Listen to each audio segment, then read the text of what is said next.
Hello, everybody, and welcome again to another lesson.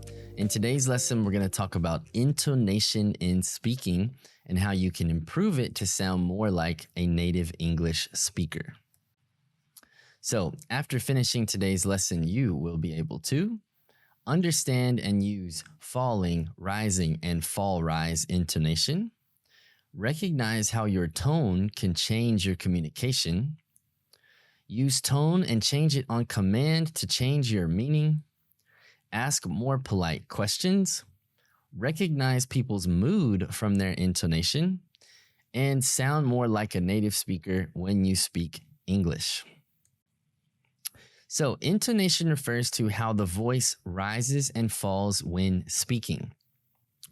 The three main patterns of intonation in English are falling intonation, rising intonation, and what we call fall-rise intonation, okay? So falling intonation describes how the voice falls on the last stressed syllable of a phrase or group of words. You'll find that falling intonation is common in WH questions. So, for example, where's the nearest gas station? Where's the nearest gas station? Okay, here we lower the tone on gas so that the listener knows what we are looking for. What type of station are we looking for, right? We're looking for the gas station. That's why we have that falling intonation on it, okay? The next one, what time does the restaurant close? What time does the restaurant close? Okay, here we lower our tone on close so that they know we want to know what time it closes. That's the part that's important to us, right? So not what time it opens, but what time does it close, okay? And they also then know that's the end of our question, okay? And now it's their turn to respond. We also use falling intonation when we show that we're certain about something, okay? Or that something is definite, or we want to be very clear and stress something. So, some examples. They definitely don't sell fish there, okay? They definitely don't sell fish there, right? We're being clear about that. They definitely don't sell fish there, okay? We are certain. I think you are totally wrong. Okay, I think you are totally wrong, right? We take that intonation down to say that we're certain, right? We're definite. I think you're totally wrong. That's how we show that we're clear about that meaning, right? Do not follow Google Maps on the way there, okay? Do not follow Google Maps, all right? We're stressing, do not do it, so I can be clear that you know that I mean what I'm saying here, right? In all of these, we're really stressing the point that we mean so that they know we're serious and they should pay attention when we say that. All right, with rising intonation, we're talking about how the voice rises at the end of a sentence, all right? It's quite common in yes-no questions. So some examples, is that the new manager? Is that the new manager? Right? It goes up at the end so they know that it's a question, right? Like then they can give us a yes or no, or they can respond, all right? With our voice going up like that at the end, whoever we're talking to knows that we're asking them a question and that it's the end of the question and they should respond. Would you like another cup of coffee? Would you like another cup of coffee? Okay, with this rising intonation here, we're showing politeness and friendliness in our voice. Okay, if we use falling intonation here or just keep it monotone, like, would you like another coffee? Would you like another coffee? See, that's not polite at all. It's not friendly. Doesn't really sound like we want them to get another one. It almost sounds negative, like we're judging them. So you can see just how much it changes the meaning just by changing the intonation. All right, next example. Do you want some help? Do you want some help? Would you like some help?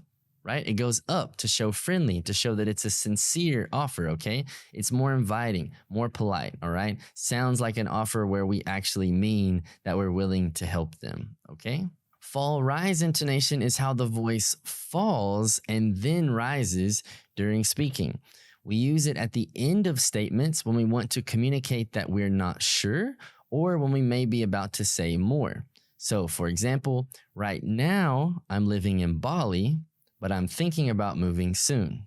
Okay, so by taking our voice down and up, I'm living in Bali, Right now, I'm living in Bali. Okay. But they know now that we have more to say. So, since that living in Bali part was like a setup for the important part to maybe say, but I'm moving to XYZ place later, right? My new job was really difficult in the first week. My new job was really difficult in the first week. So we go first down week in the first week because now we're kind of giving them the expectation to say, but it got a lot easier after that. Okay. But I really started to enjoy it after that. Okay. So now as a listener, you can tell that more is coming and that you're contrasting two different things just by hearing their tone, right? Just by hearing what they want to communicate. I'm not sure I want to drink alcohol this time.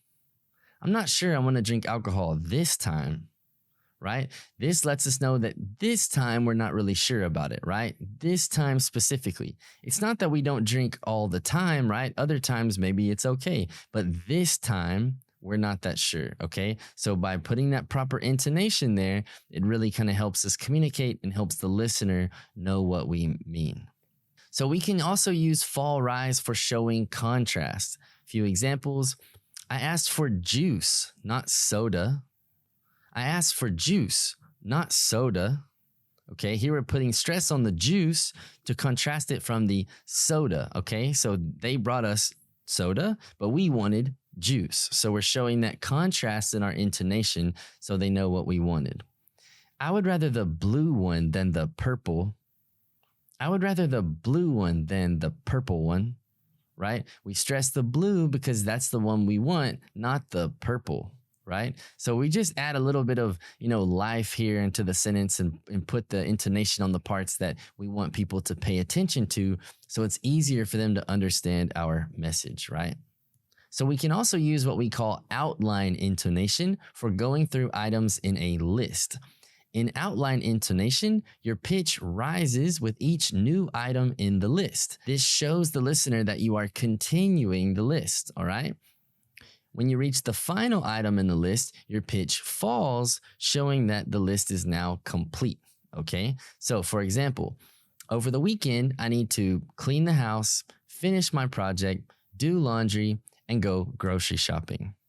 Okay, so I said, clean the house. Where's my hand? Clean the house, finish my project, do laundry, and go grocery shopping. Grocery shopping then goes down. We tail off at the end so the listener knows we are finished with our list.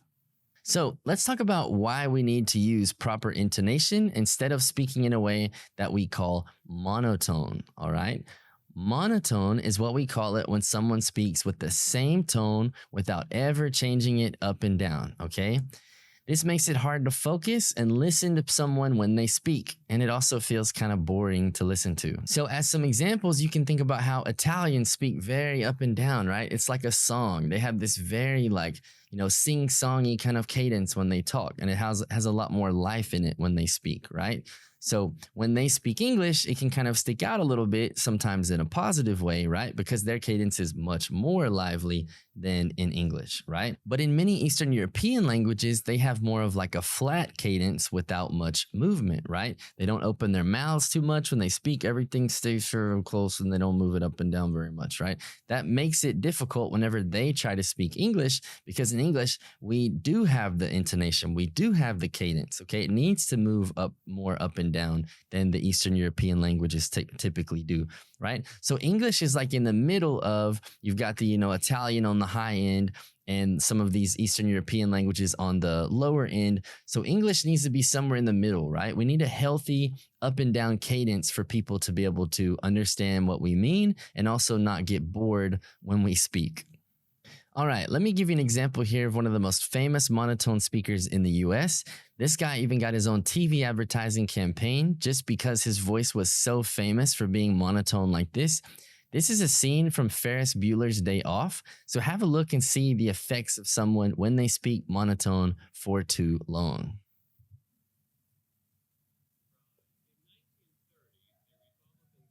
House of Representatives in an effort to alleviate the effects of the anyone, the Great Depression, passed the anyone, the tariff bill, the Hawley Smoot Tariff Act, which anyone raised or lowered?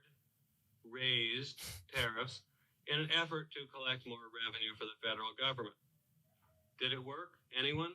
So we could go on and you would see, I mean, you see the facial reactions there from the students in the room, right? If you continue to speak monotone like that for too long, like if I did that in these lessons, you would never, ever be able to pay attention. You would ask for your money back.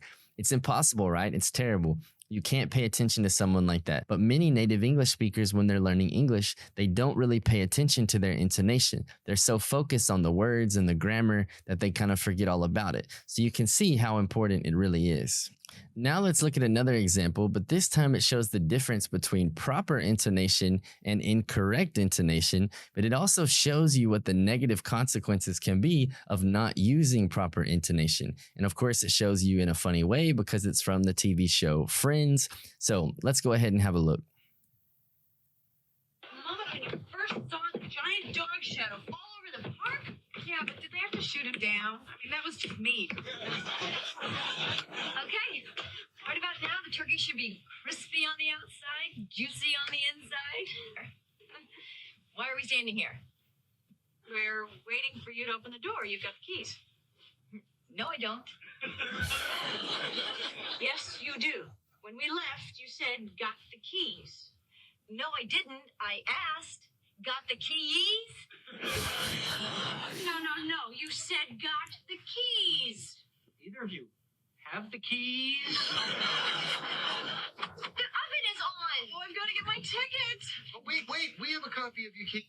Okay, so you could watch Friends all day probably, but you see the importance there, right? Just in a simple yes, no question or a downward intonation saying, yes, I've got the keys, right? Totally different situation. One way you have the keys and you can eat the Thanksgiving dinner.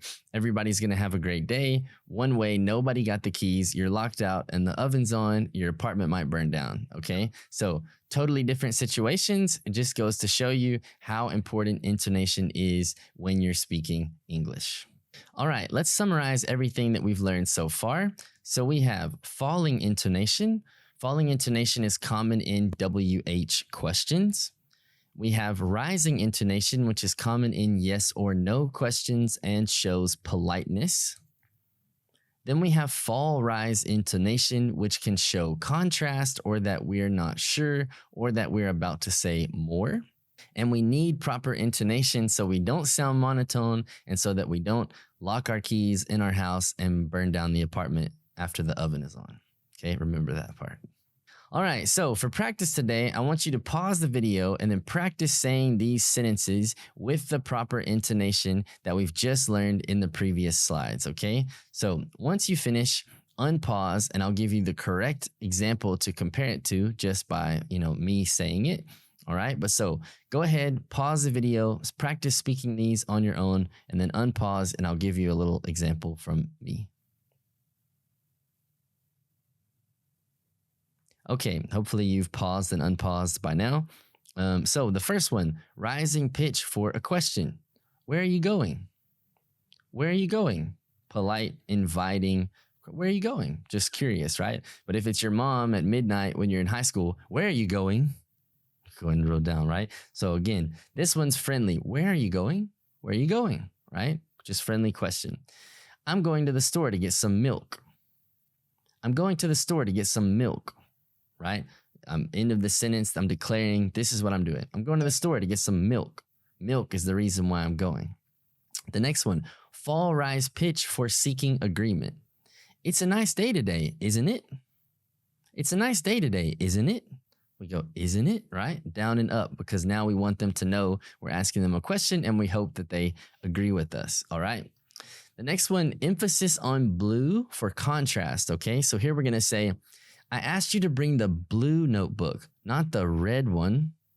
I asked you to bring the blue notebook, not the red one, okay? Emphasizing blue there so they know that's the one we want. Okay, last one. On Fridays, I like to eat pizza, watch a movie, and go for a walk. Okay, eat pizza, watch a movie, go for a walk. Okay, now they know that that series is over. So you should be ready to go now when you start practicing this out in the real world. All right, everybody, that's it for intonation. This is a simple lesson, not a hard one to understand or practice, but it's also a very important one, okay?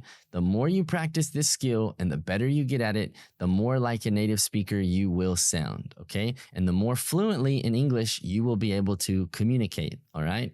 If you have any questions, as always, reach out to me by email. And if not, take care and see you in the next lesson.